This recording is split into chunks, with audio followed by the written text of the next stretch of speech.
Malaysia sebagai sebuah negara yang berbilang kaum sentiasa menitikberatkan keharmonian antara etnik demi kestabilan dan pembangunan negara. Konsep Malaysia Madani yang diperkenalkan oleh kepimpinan hari ini menekankan nilai inklusif, keadilan sosial dan perpaduan. Dalam landscape politik dan pentadbiran Malaysia, dua nilai utama yang sering dibahaskan adalah integriti dan accountability. Kedua-dua nilai ini menjadi asas kepada kepimpinan yang baik dan amat penting dalam memastikan kestabilan serta kemajuan negara. Saya nak tanya sejauh mana pemimpin-pemimpin di Malaysia ataupun menteri-menteri yang ada benar-benar komited kepada nilai-nilai Malaysia Madani? Secara jujur kita menilai prestasi Kabinet Perdana Menteri Datuk Seri Anwar pada semenjak ditubuhkan tahun 2022 dan sehingga sekarang kita berlaku adil, kita belum pernah dengar lagi mana-mana menteri Kabinet yang ditangkap, disiasat atau dituduh dengan skandal-skandal yang besar. Jadi pada saya, itu satu prestasi yang sangat membanggakan. Kerana idea Malaysia Madani itu adalah membangun Malaysia atas asas nilai, mengikuti tata kelola, dalam masa sama mengurus wang itu dengan penuh tanggungjawab. Kita lihat menteri-menteri Kabinet sekarang ini sangat bersih ya, dalam aspek ini. Kita tahu bahawa kerajaan membelanjakan baru-baru ini jumlah yang sangat banyak, ya, 10 bilion ringgit untuk memberikan upah yang tinggi juga dalam sejarah kita. Dan sudah pastilah dalam konteks ini, apa yang ingin diharapkan oleh Perdana Menteri bahawa dengan upah yang dikaji semula, dengan upah yang tinggi, sudah pastilah beliau mengharapkan agar kaki tangan awam kita bekerja dengan lebih bersungguh-sungguh lagi. Berbalik pada persoalan tadi, saya yakin di peringkat menteri-menteri sudah ada penghayatan yang baik. Cuma kita perlu bekerja dengan lebih keras lagi supaya sampai terus ke peringkat pegawai yang paling bawah.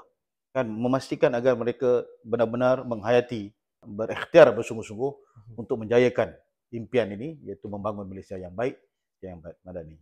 Walaupun konsep Malaysia Madani membawa harapan untuk keharmonian kaum yang lebih kukuh, masih banyak usaha yang perlu dilakukan bagi memastikan ianya direalisasikan secara praktikal. Tanpa tindakan konkret dalam dasar ekonomi, pendidikan dan politik, keharmonian kaum mungkin hanya akan kekal sebagai wacana. Soalannya, dalam konteks Malaysia Madani ni, adakah keharmonian kaum di negara ini makin kukuh atau hanya wacana tanpa tindakan konkret? Contoh yang baru-baru ini ada berlaku isu yang viral seperti jagung. Boleh Datuk Seri Sam jelaskan? Malaysia ini dibina dengan pelbagai kaum dan kelompok. Dan kita semua sedia maklum bahawa sejak merdeka, sejak tahun 1957, dalam negara kita ni ada orang Melayu, Cina, India, dan ini tentunya merupakan kekuatan bagi negara kita. Sebab saya kata, kalau kita tengok jata negara, ada 2 ekor harimau yang mana di bawah itu ditulis bersekutu, bertambah mutu. Bersekutu ni kalau kita tengok Kamus Dewan bermaksud apa? Bekerja bersama-sama. Sudah pastilah pendiri-pendiri bangsa kita mempunyai pemikiran yang sangat mendalam untuk masa depan Malaysia. Jadi dalam konteks keharmonian Malaysia Madani, yang dilakukan atau yang digagaskan oleh Perdana Menteri ini sebenarnya adalah continuation, kesinambungan daripada apa yang telah pun dimulai oleh bapa-bapa pendiri bangsa kita. Misalnya dalam aspek kesejahteraan. Bila kita sebut soal kesejahteraan, bermaksud kita tidak mahu kemusnahan. Cuma cabaran kita apa? Cabaran kita lah kalau kita nak mengambil tindakan, maka kita akan dianggap sebagai tidak menghormati demokrasi, tidak menghormati kebebasan bersuara dan sebagainya. Sebab itulah kerajaan meletakkan satu kerangka yang sangat jelas. Warga kita boleh beri kritikan, tapi dengan syarat jangan sentuh 3R. Janganlah cerita pasal raja, janganlah cerita pasal perkauman, kan? Janganlah cerita pasal agama. So selagi mana tidak dalam kerangka 3 ini, maka persilakan. Cuba kita bayangkan kalau di kalangan kita ini ada semacam satu sifat kefahaman bahawa kita mesti bekerja dalam satu pasukan. Let's work together. Kerana kita mahu negara yang lebih baik.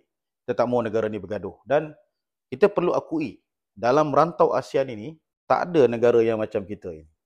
Yang rencam, yang pelbagai. Kan? Nah, ini kekuatan bagi negara kita. Kan? Kita tengok sekarang di Eropah, far right. Kan? Very extreme right.